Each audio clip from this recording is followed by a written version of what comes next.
The GT210, widely regarded as one of the worst GPUs to ever be released, is now over a decade old.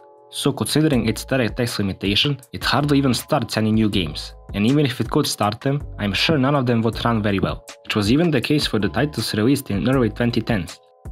But one segment where such kind of a GPU could possibly shine can be retro gaming, as it has pretty small power consumption figures, supports a wide range of outputs, and a pretty wide range of operating systems. So today, I decided to fire up some of the 2000 classics and test out the worst GPU ever released against retro gaming. Keep in mind, this model of the GT210 is most probably the worst model to ever be released, as it features 512 MB of pretty slow DDR2 memory, so the higher end models with GDDR3 memory should perform even better. Overclocking the card was pretty straightforward. Just push the slider till the end on MSI Afterburner and that's it. So with all the technical terms out of the way, let's move on to some gaming benchmarks. A pretty nice warm-up session for the GPU is Return to Castle Wolfenstein, running on the highest settings at 720p and giving in return very nice average figures and overall a pretty good experience. But that wasn't a huge surprise, considering the age of the game.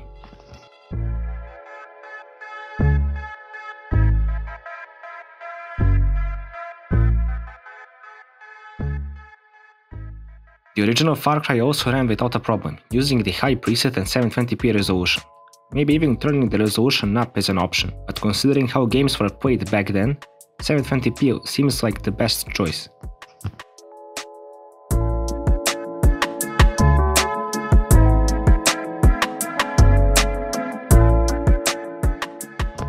In Fable The Lost Chapters, I turned pretty much every settings to the highest possible value, and used the Full HD resolution.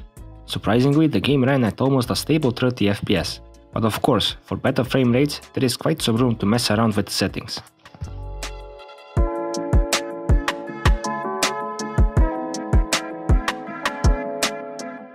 Another quite interesting game considered as a retro title nowadays is the first installment in the Painkiller series, in which I used the maximum preset and Full HD resolution, getting in return a perfectly playable average result for such a fast-paced game.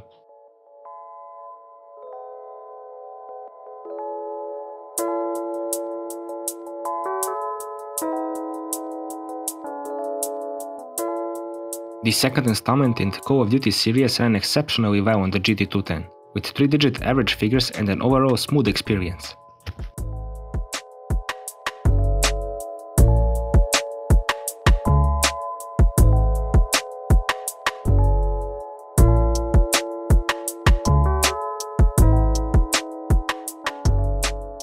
To finish off the benchmark list with a pretty demanding game at the time of release, we have Fear, again running at the highest settings and HD resolution, giving in return an experience where you might consider adjusting some of the settings, as it can drop under 30 FPS in some instances. Regardless of that, the GT210 showed that even more demanding retro games could run at pretty high settings, as Fear wasn't really an easy title to run at the time of release, and 720p wasn't really that popular back in the day.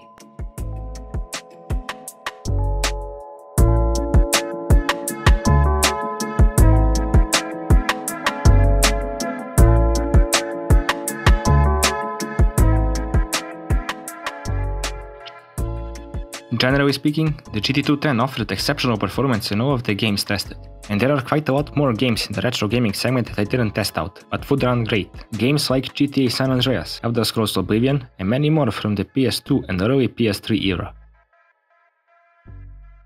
In conclusion, the card can be a really viable option, especially considering the price it's going for on the used market, which can make your retro gaming PC perform exceptionally well.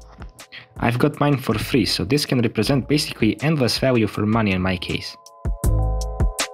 But these cards aren't really that expensive in most markets nowadays, with some people even throwing them away, which is a little bit sad, as we have seen that even the worst card ever released can provide you with a lot of fun.